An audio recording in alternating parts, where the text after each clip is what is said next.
Everyone, welcome back. It's another Craftsman's Corner video. I've got everything on a sheet of paper, so hopefully I can stay focused.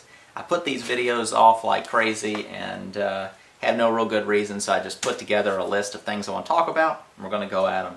I just finished my single biggest order ever. Everything about it's the biggest, the size, the amount of pieces of furniture, how much I'm selling it for, and how far the person lives away from me that's buying it. So everything about it was big, and it just, during the process of ordering, having it ordered from me, just kept getting bigger and bigger and bigger. So we're going to talk more about that in the future, and there's going to be a video on that project. Should be pretty interesting. I just got done filming that video yesterday, and I'm already gearing up for my next project, which will sort of top this one. It's going to top it as far as how much it will weigh and how much it costs, and probably the level amount of work it's in it too. Even though it's one single table, it'll probably be more work than this other larger table and the benches that surrounded it combined. It's just going to be more involved, and I'm not 100% sure I'm going to be able to do a video on that one due to the time, but I'm hoping to, because that will be unique to the channel. It's a table, but just the design and everything will just be different and offer some techniques probably that I haven't shown in a video so far. Let's see. Let's go ahead and just take a look at some of the things on my list for the shops. I got to move the camera now. From doing that project that I just finished up, I had to make a lot of space in the shop, and here's sort of what it looks like. Basically I've got my drum sander is stuck on the other side of the shop. My table saw, which normally sits here, stuck on this side of the shop. And I took my workbench, which normally goes down here, and put it up on a little rolling, little whatever that thing is, and rolled it up against the wall here. So it's just big and wide open now, which I really like. Makes it really easy, because a lot of times what I end up doing is I throw my table bases together first, and then I just make the tops, or get the boards for the tops prepped right on top of it. So I use a workbench a lot, but certain projects I don't need a workbench at all, really, because I've got the actual workbench space for my saws, and then this little bench right here. So I don't always need like a woodworking style bench. Here's another big update for the shop, and there's going to be a whole video on this, so I won't get into it at all right now, other than to say, for those of you who remember, I just had a single door here. So I cut the wall open and made these doors and just got them installed. They're not completely finished, still need to paint some trim and finish the trim around them. But I had to get these doors in to where I could build the table that I just took out of the doors, which was way too big. There was no way to actually get it out. There was no maneuvering it out in any level.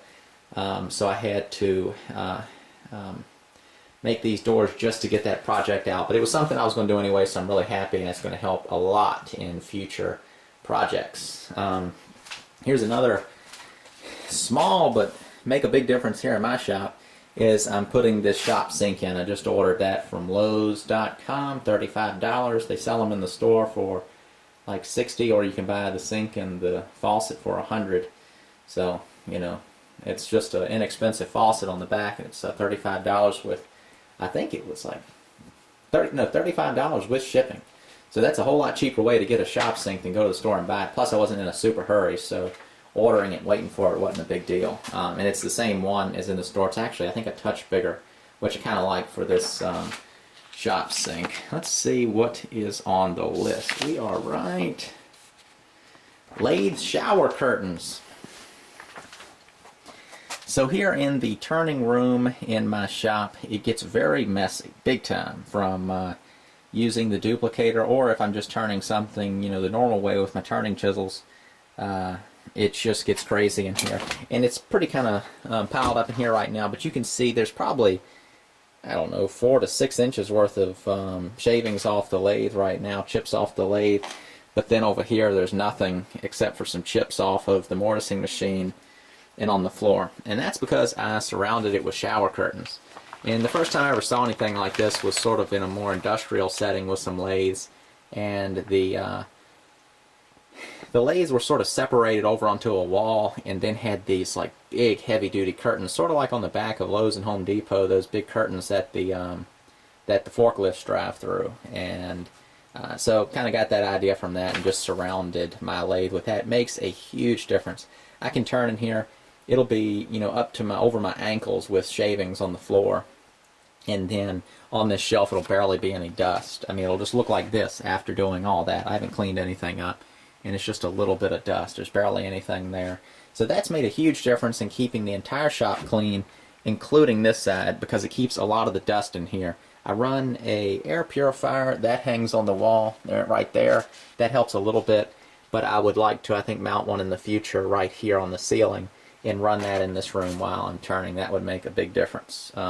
Because when I turn stuff, I turn a lot at once, and then, so you can see all these 4x4s, they're 3.5 by 3.5, but there's probably, I don't know, 15 of them or so stacked up in there, so I'll turn all those legs at once, so that makes a lot of mess. And then also, haven't talked about this yet, but I have a small CNC machine, and that's going to be a future video of assembling that and everything, and talking more about it. But I put a curtain in front of that too. That's to keep that thing clean when I'm doing stuff on this side, but also to keep dust down inside there as well, but mainly just to keep it clean from stuff off my lathe, even though I've got these. Just trying to kind of isolate certain things as much as possible. Also found this little shelf on the edge of the road the other day, which has been very handy. Just threw that right there to keep my things. Check the list again. For this next thing, we got to go outside. I recently found this truck on Craigslist. I paid $2,500 for it. He was asking $5,000, but I haggled with him down to $2,500.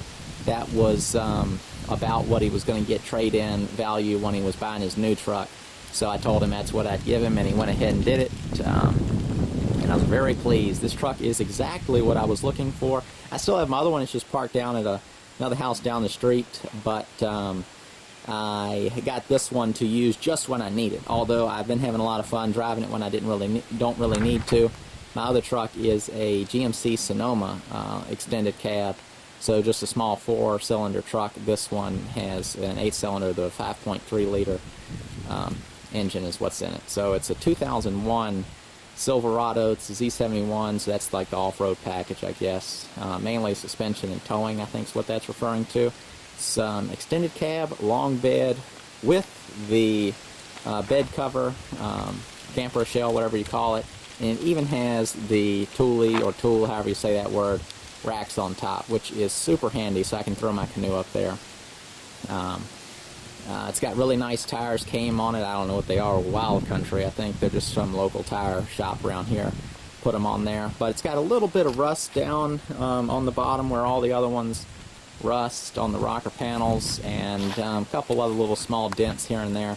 But it's a perfect work truck for me to be able to tow a good-sized trailer with lumber on it and stuff, and delivering tables with the back. It's 8 feet, so I can stick tables 8 feet long inside of it and still be able to shut the camper shell.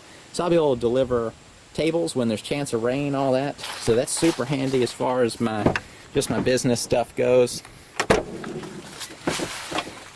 There's the inside. I know this is a common truck. I don't need to show it to anybody probably. Everybody knows what these look like. But, you know, really good deal for $2,500. So it was $2,500, and then I had to spend some money on it, getting some brakes, and it needed a new hub, and then just a lot of little small stuff. It was about $700 worth of parts that I had to put on here, and then the fellow charged me $300 to do everything, which was a super good deal for everything that he had to actually put on there. Plus he's really thorough and just makes sure everything's running good and safe, which is what I really like to focus on. Don't want the front end to fall apart while you're going down the road. So I guess that's pretty much it. I just wanted to show that.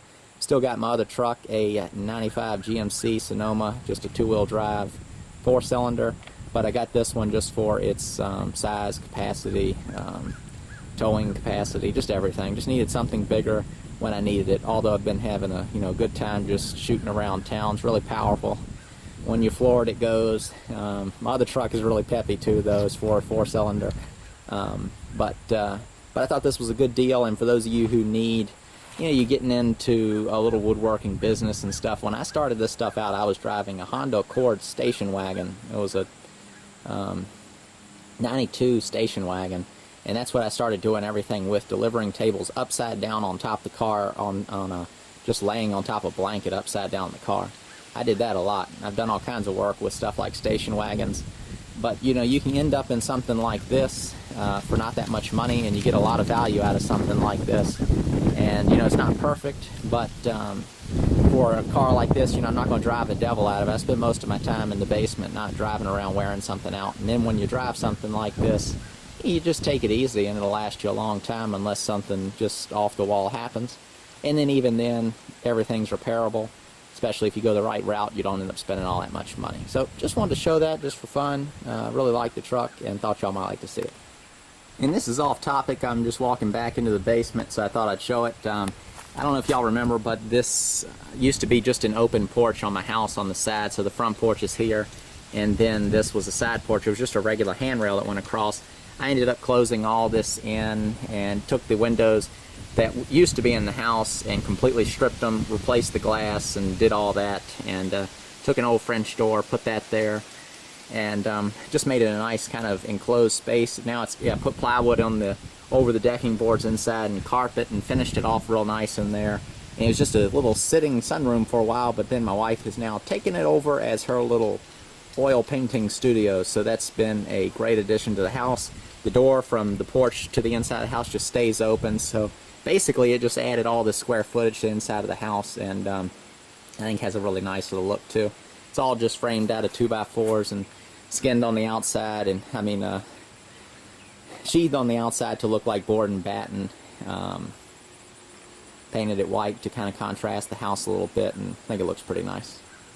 Next thing on the list are these bad boys right here, and this is the plans for the farm table. This is the rough draft. They're not completely finished yet, but I thought I'd give sort of a little sort of sneak peek of sorts. So I've got every single page is ready to go. They're basically the same format as the trestle table plans, if you've seen those or if you bought those. Or I've already talked about them, but it just sort of starts out with talking about different tips for building the farm table, materials you're going to need, and gets into the actual design, sort of talking about the design, sort of warming you up for the project.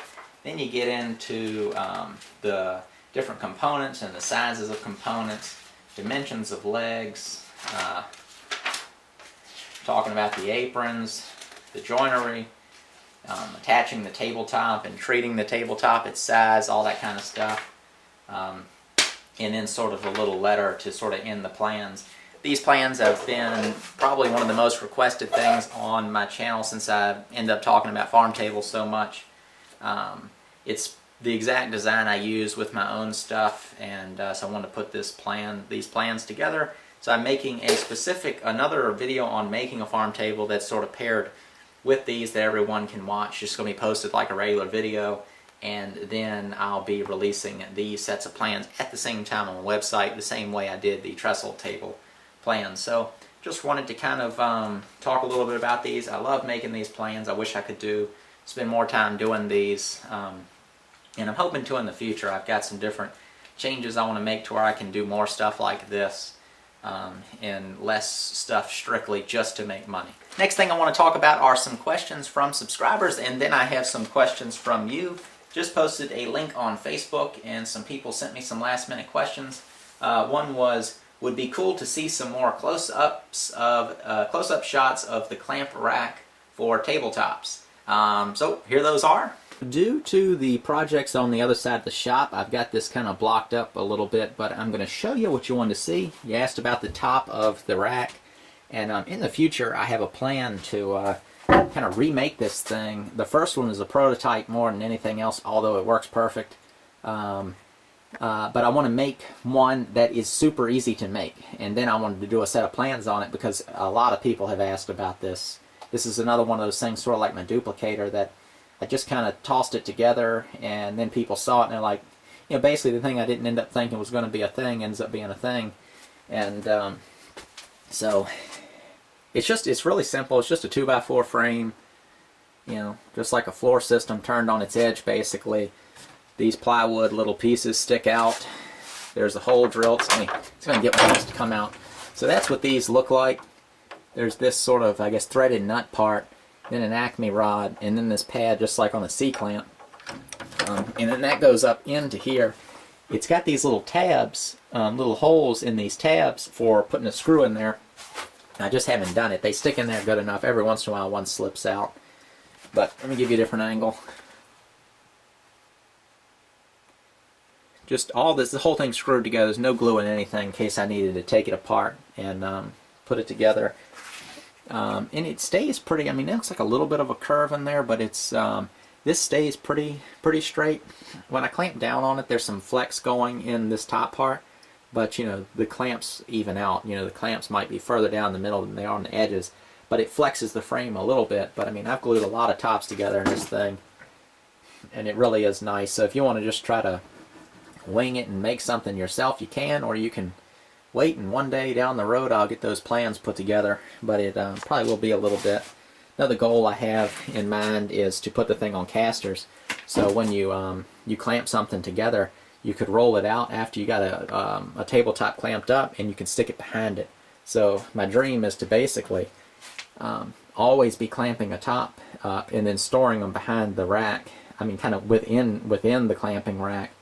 And as soon as somebody, I mean, I want the tabletops clamped up, sanded, finished, and cut to length and everything, just to where I can just yank a tabletop out and throw a base together and sell it, just to where it's as quick as possible. So I hope that was enough. You can pause in any of those times, and I think I posted a link for these things in another one of the videos. I'm not sure which video it was, but I bought them off B&H Photo, which is a really weird place to buy something like this. But they were just on there. It's a drop shipped item, but it was the cheapest. I think they were about $13 a piece or something like that. I think there's 10 of them here. I basically put one every foot, because when I clamp my tabletops up, they're slightly over whatever foot increment that they're being made in. So like if I'm gluing up I don't know, a 7-foot top, it would be all the way in the very end clamp, sticking out a little bit, and then come down to here about this far, and then afterwards I trim that nice and square. It's much easier than trying to keep all the boards aligned to start with. The next question is from James Mazer. I'm not sure if that's the right way to say it, but he said, whatever happened to the Barnwood Salvage project? So I did a video a while back, and it was showing a barn that I was planning on taking down. I never ended up doing it, just because I end up with so much wood from other sources that's easy to get. Reclaiming wood in cases like a barn can be super dangerous, so I try to avoid it if possible. I've done enough of that kind of stuff to sort of get the novelty of it out of my way, and I get where people think it's just like this awesome manly thing to do, go tear a barn apart, pull all the nails out, and make furniture out of it and sell it. But that process is humongous, and in that I could end up with a barn on top of me. So I try to avoid it if possible. That barn is still completely mine if I want it. I actually have 2 of them that people have given me. Whenever I want them, I can go do it.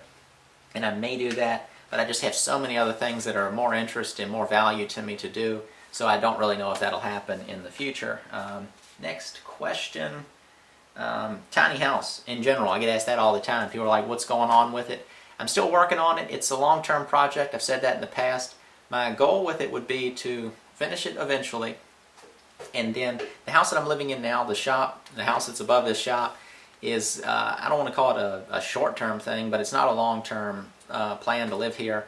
I bought this house because it was accessible for me as far as its purchase price, and I could fix everything up. We're living in it very happily now, but down the road it will be sold, and my plan, if everything works out right, is to buy a large amount of land and build a house and a wood shop on it, or whatever kind of shop you want to call it, multi-use shop, and just be able to do all the things that you can imagine I want to do, and be able to have a YouTube channel that is the most interesting thing in the world.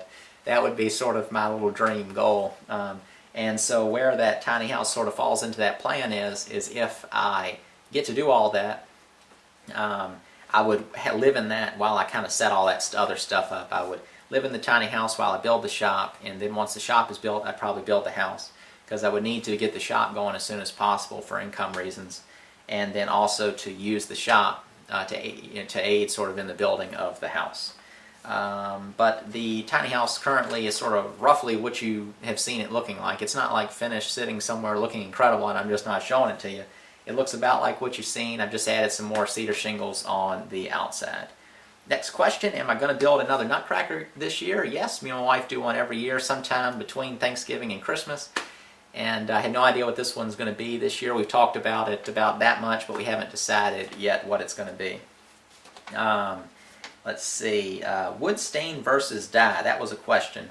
I don't use a whole lot of either one, but I've done each one plenty in the past. You know, I mean, as soon as you start talking about this stuff, there's way more than one way to answer the questions. Most wood stains people are familiar with are sort of like oil-based Minwax style stains. And then the dyes, a lot of them are alcohol-based. Some of them come pre-mixed, some of them are powders you mix up. I think a lot of times commonly wood stains are sort of just all the browns, and then dyes, there's also browns, but you can get into all kinds of different colors very easily with dyes. And the dyes again are alcohol or water-based. There's a really good video, I think it's strictly about dyes.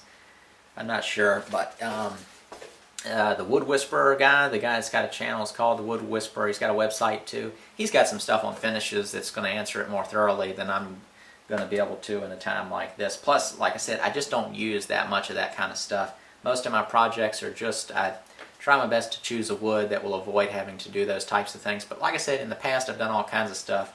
But as far as my business stuff goes now, you'll get a better answer out of him than probably a video that I would do in the future. And then the same person asked, what's my opinion on charring wood, sanding it, and then oiling it afterwards? And that's another one. I don't have a huge opinion on it, but in general, I think if done right, it can look very interesting. If done wrong, I think it looks awful. And what I mean by that, and I'm just answering it the way I think about it, is a lot of people will do something like make a piece of furniture from yellow pine from Lowe's, and that already has a certain look.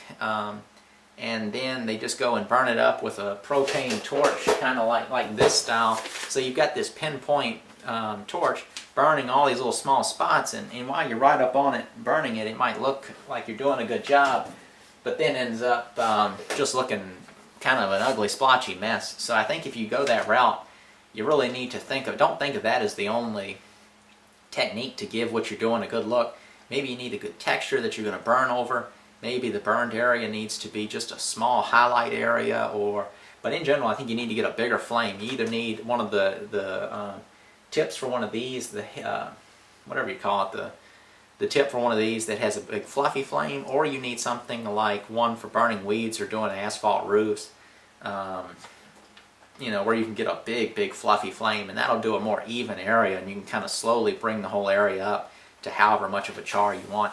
I've done it in the past and used torches like this, but I've super burned the area, like where it's actually burned up to where you could just scrape it and black stuff's going to come off. And then afterwards I've just rubbed all that off with like steel wool or just something like a wire brush.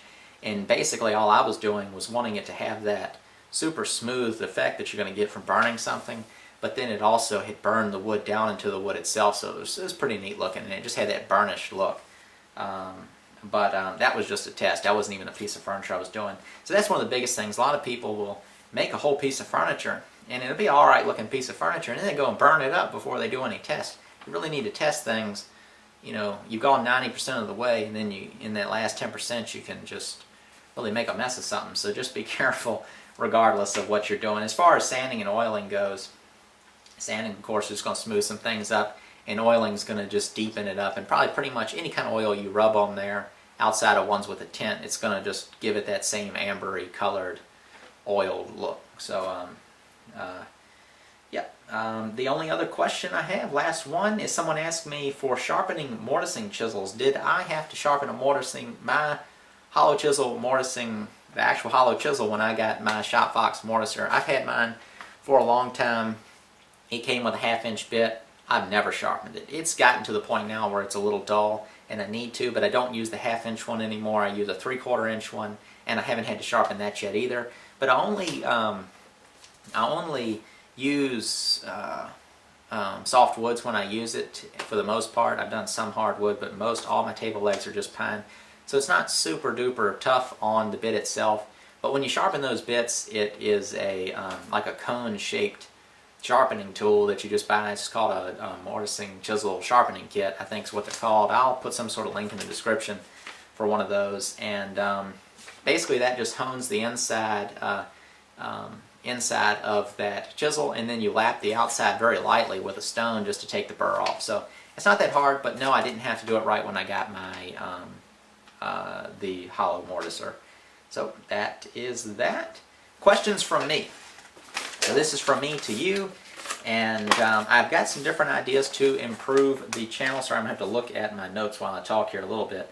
And basically the question, I'm just looking for different suggestions about what y'all would like to see stay the same that you've liked in the past, and what you might like to change a little bit. For example, when I say change, would you like videos like this just to be different? Do you not like all this rambling, or do you like the rambling? You know, that type of thing.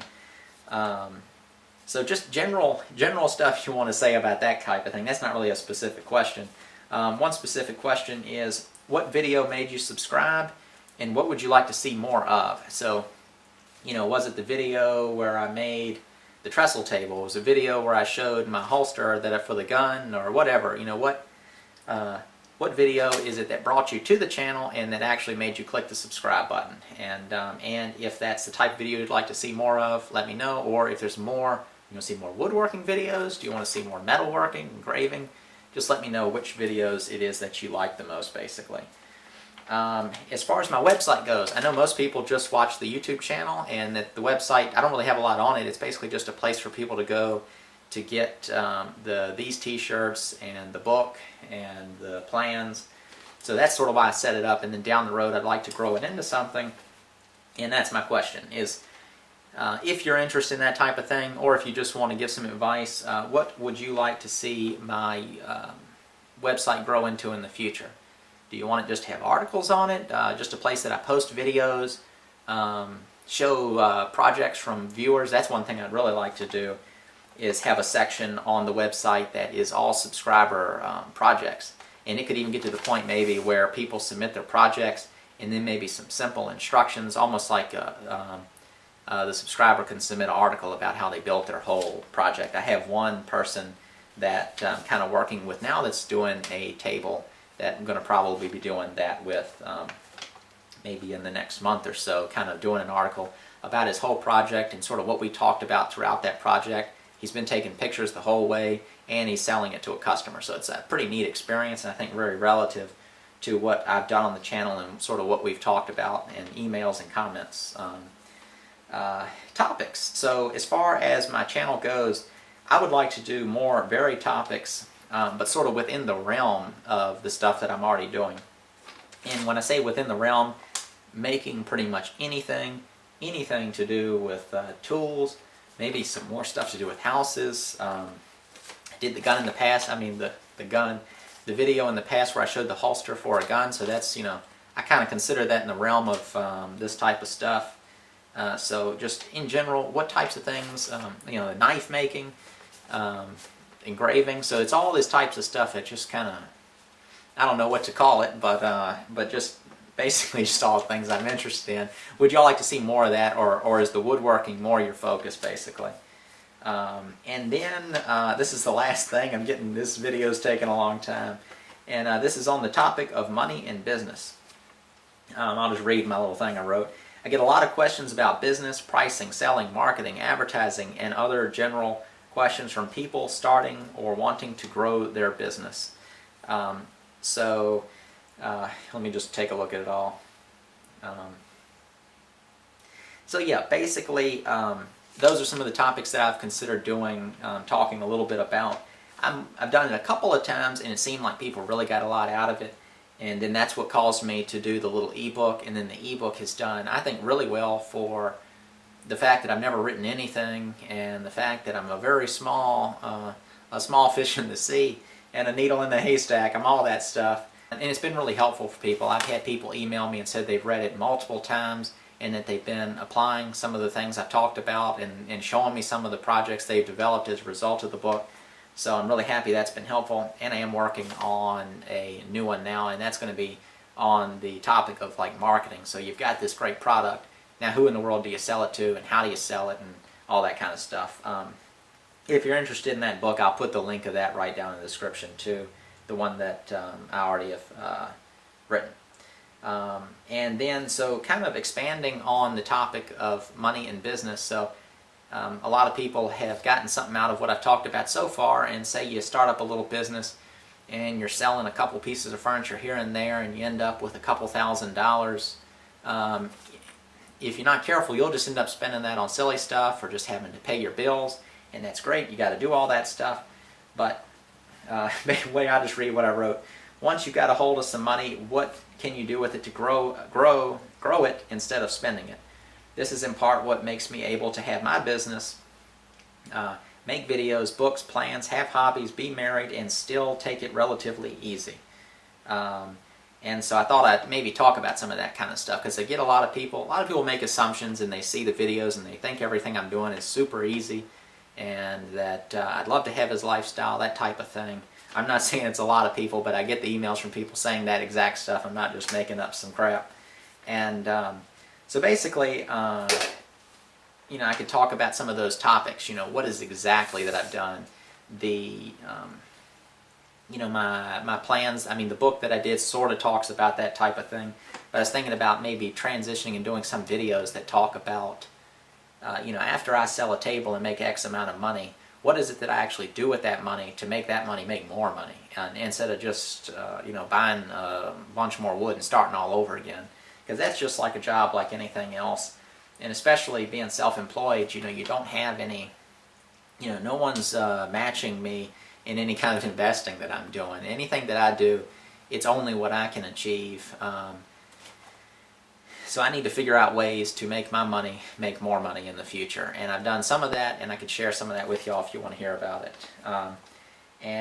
But just in general, that's the last thing on the whole list. And for me personally, sort of the simplest way to describe it is I've done this through diversifying my income sources, including passive income.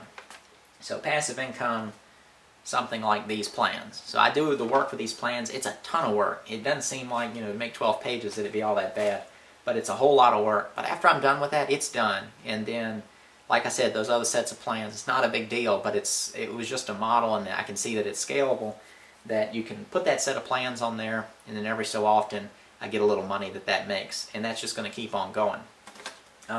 Something like rent is passive income. A whole lot more work involved in something like that than something like a set of plans, though. Just the amount of money you make is different. So there's so much that you can do. I wrote on here, this is me plugging my t-shirts. I said, for example, these t-shirts. I designed this t-shirt. People asked about it. I put it on spreadshirt.com. You can get to it through my website. And these shirts, I think they're $20. I only get $4 when someone buys this. The rest goes to the company. But I didn't have enough time to print something like that. So that's just one very small example of passive income. I don't sell a lot of the t-shirts, but people were wanting them, and every once in a while somebody gets it. But you get enough of that stuff going on, then you build up your following, and then good things can happen. And all this came from me just posting, you know, a couple videos early on when I got started just for fun, and then it kind of naturally grew. And that's what I like about it. I didn't come into it intending to, you know, I'm going to make t-shirts, I'm going to make sets of plans, I'm going to make books, I'm going to do this, and I'm going to take over the world. You know, I didn't have, you know, a plan. I just sort of started doing something I liked doing because I had an interest already. I was already doing woodworking stuff. I had people ask me questions all the time about how do you do this, how do you do that. So I started making some simple videos, and then the one that I made, that duplicator with the lathe, really took off, and then people started subscribing and asking questions, and it just sort of happened organically. And I'm sure that's the same story for most people with YouTube channels. You know, you got some slightly interesting thing that you do, and then you kind of show it, and then it grows from there. So I've been really happy with it. But you know, no channel's worth anything unless people are watching. So all y'all out there watching all these different people's channels and leaving comments and subscribing and sharing their videos and stuff to do with Facebook and buying people's t-shirts and all that silly stuff, you know, it really makes a big difference. I've been really happy, so thank all y'all for that. I'll go ahead and wrap the video up now. It's way too long. I wanted the whole thing to be 10 minutes. But I guess that's it for now. If you do have any questions, ask them in the comments below. and I'll get to them, and all the different things that I talked about will be links in the descriptions, and you can go check more of those things out. So thanks for watching, and I'll see you in a future video.